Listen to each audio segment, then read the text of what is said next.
নমস্কাৰ, জয় হিন্দ, জয় অসম। এটা বহুতেই ভাল খবৰ লৈছোঁ আপোনালোকৰ মাজলৈ। আজি পুনৰ নতুনকৈ চাকৰি আহিল 2025 বৰ্ষৰ কাৰণে। যেহেতু দুটাকৈ বিভাগৰ ফালৰ পৰা নতুনকৈ চাকৰিসমূহ মুকলি হৈছে, অসমৰ সকলো কেণ্ডিডেটে এই পোষ্টসমূহত আবেদন কৰিব পাৰিব। গ্ৰেড 3 গ্ৰেড 4 লেভেলৰ চাকৰিসমূহ দেখিবলৈ পাব। অসমৰ সকলো জিলাৰ পৰা এই পোষ্টসমূহত আবেদন কৰিব পাৰিব। যদি পোষ্টসমূহত আবেদন কৰিম বুলি ভাবিছে তেনেহ'লে ভিডিঅ'টো শেষলৈকে চাব, অলপো স্কিপ নকৰাকৈ।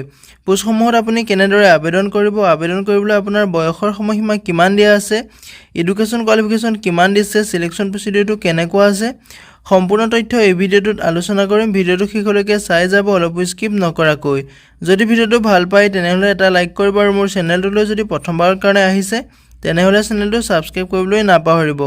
লগতে ভিডিঅ' ডেছক্ৰিপশ্যনত মই হোৱাটছআপ চেনেল আৰু ফেচবুক পেজৰ লিংক দিছোঁ, তাতো গৈ আপোনালোকে হোৱাটছআপ চেনেল আৰু ফেচবুক পেজটো ফ'ল' কৰি ল'ব, যাতে প্ৰতিদিনে জবৰ আপডেটসমূহ সকলোতকৈ আগতীয়াকৈ পাই থাকিব পাৰে। লগতে ভিডিঅ'টো সকলো বন্ধু বান্ধৱীলৈ শ্বেয়াৰ কৰি দিব, যাতে সকলোৱে জবৰ আপডেটসমূহ পাই থাকিব পাৰে। যিহেতু ইয়াতে দেখিবলৈ পাইছে প্ৰথমটো বিভাগৰ পোষ্টসমূহ হৈছে PHCD ৰিক্ৰুটমেণ্ট 2025ৰ ফালৰ পৰা 187টা জুনিয়ৰ ইঞ্জিনিয়াৰ পোষ্ট মুকলি হৈছে। এই পোষ্টসমূহত আপুনি অনলাইন মাধ্যমেৰে আবেদন কৰিব পাৰিব।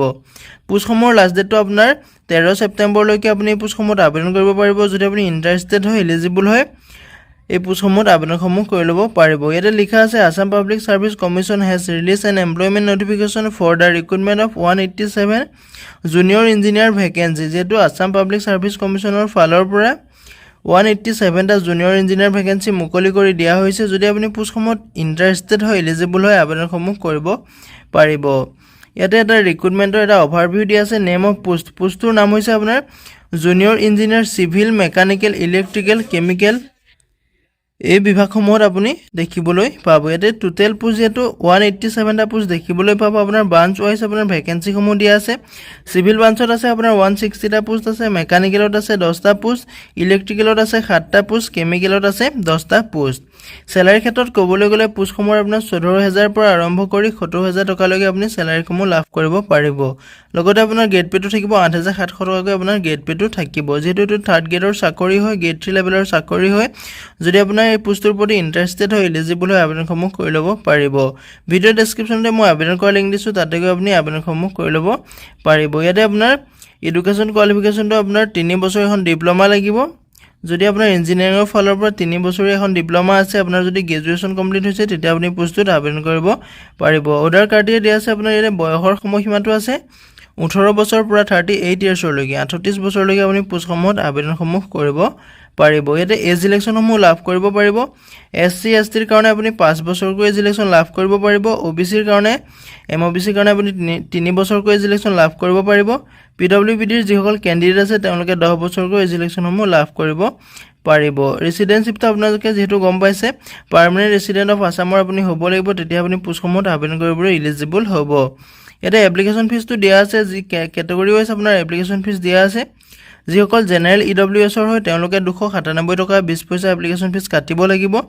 যিসকল SC ST OBCৰ MOBCৰ হয় তেওঁলোকে 197 টকা 20 পইচা এপ্লিকেশ্যন ফিজ কাটিব লাগিব। আৰু যিসকল BPL আৰু PWBDৰ হয় তেওঁলোকে অনলি 47 টকা 20 পইচা এপ্লিকেশ্যন ফিজ কাটিলে তেওঁলোকে আবেদনসমূহ কৰিব পাৰিব। ইণ্টাৰেষ্টেড এণ্ড এলিজিবল কেণ্ডিডেটে যদি আপুনি আবেদন কৰিব বিচাৰে, ভিডিঅ' ডেছক্ৰিপশ্যনতে মই অফিচিয়েল ৱেবছাইট আৰু এপ্লাই লিংক দিছোঁ, তাতে গৈ আপুনি আবেদনসমূহ কৰি ল'ব পাৰিব। এতিয়া ইম্পৰ্টেণ্ট ডেটটো হৈছে আপোনাৰ starting date of submission of 14 আগষ্টৰ তাৰিখৰ পৰা পোষ্টসমূহত আবেদন প্ৰক্ৰিয়াটো ষ্টাৰ্ট হৈ গৈছে। লাষ্ট ডেটটো আপোনাৰ 13 ছেপ্টেম্বৰলৈকে আপোনাৰ লাষ্ট ডেটটো আছে। যদি আপুনি ইণ্টাৰেষ্টেড হয়, এলিজিবল হয়, ভিডিঅ' ডেছক্ৰিপশ্যনতে মই এপ্লাই কৰাৰ লিংক দিছোঁ, তাতে গৈ আপুনি এপ্লাইসমূহ কৰি ল'ব পাৰিব। যিহেতু গম পাইছে প্ৰথমটো বিভাগৰ চাকৰিসমূহ আপুনি যিটো গম পাইছে, আছাম পাব্লিক ছাৰ্ভিচ কমিশ্যনৰ ফালৰ পৰা যিহেতু 187টা পোষ্ট মুকলি কৰি দিয়া হৈছে, জুনিয়ৰ ইঞ্জিনিয়াৰ পোষ্ট মুকলি কৰি দিয়া হৈছে। পোষ্টসমূহত যদি আপুনি ইণ্টাৰেষ্টেড হয়, এলিজিবল হয়, আবেদনসমূহ কৰি ল'ব।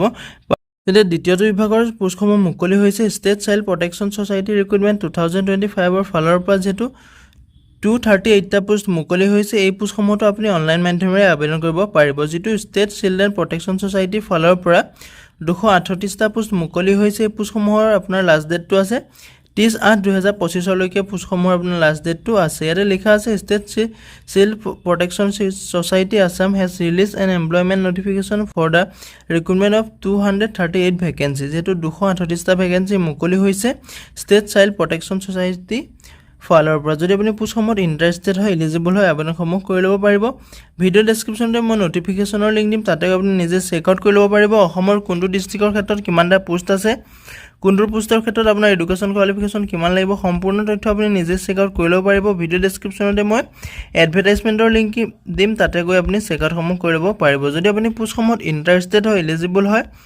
আবেদনসমূহ কৰি ল'ব পাৰিব ভিডিঅ' ডেছক্ৰিপশ্যনতে মই আবেদন কৰাৰ লিংক দিম তাতে গৈ আপুনি আবেদনসমূহ কৰি ল'ব পাৰিব প্ৰথমে আপুনি চেক আউট কৰি ল'ব কোনটো ডিষ্ট্ৰিক্টৰ ক্ষেত্ৰত কিমানটা পোষ্ট মুকলি হৈছে অসমৰ প্ৰতিটো ডিষ্ট্ৰিক্টৰ কাৰণে পোষ্ট মুকলি হৈছে যদি আপুনি পোষ্টসমূহত আবেদন কৰিম বুলি ভাবিছে নিজে এবাৰ চেক আউট কৰি ল'ব ভিডিঅ' ডেছক্ৰিপশ্যনতে মই নটিফিকেশ্যনৰ লিংক দিম তাতে গৈ আপুনি চেক আউটসমূহ কৰি ল'ব পাৰিব যদি পোষ্টসমূহৰ প্ৰতি আপোনাৰ ইণ্টাৰেষ্টেড হয় এলিজিবল হয় আবেদনসমূহ কৰি ল'ব পাৰিব ভিডিঅ' ডেছক্ৰিপশ্যনতে মই আবেদন কৰাৰ লিংক দিম তাতে গৈ আপুনি আবেদনসমূহ কৰি ল'ব পাৰিব পোষ্টসমূহৰ ক্ষেত্ৰত আপোনালোকৰ যিসমূহ এডুকেশ্যন কোৱালিফিকেশ্যন দিয়া আছে আপুনি সম্পূৰ্ণকৈ চেক আউট কৰি ল'ব কোনটো পোষ্টত আপুনি আবেদন কৰিব পাৰিব সেই পোষ্টটোৰ প্ৰতি আপুনি আবেদনসমূহ কৰি ল'ব পাৰিব এতিয়া ইম্পৰ্টেণ্ট ডেটটোৰ কথা মই কৈ দিছোঁ আপোনালোকে চাই যাব যিহেতু ইম্পৰ্টেণ্ট ডেটটো আপোনাৰ কেতিয়াৰ পৰা ষ্টাৰ্ট হ'ব এপ্লিকেশ্যন প্ৰক্ৰিয়াত আৰু কেতিয়ালৈকে লাষ্ট ডেট আছে সম্পূৰ্ণ তথ্য কৈ দিছোঁ আপুনি ভিডিঅ'টো চাই যাব শেষলৈকে অলপ স্কিপ নকৰাকৈ ইয়াতে আপোনালোকে যিহেতু এই বয়সৰ সময়সীমাটো গম পাইছে এই পোষ্টটোৰ ক্ষেত্ৰতে 21 বছৰৰ পৰা আপুনি 40 বছৰ বয়সলৈকে আবেদনসমূহ কৰিব পাৰিব লগতে আপুনি এজ ইলেকশ্যনসমূহ লাভ কৰিব পাৰিব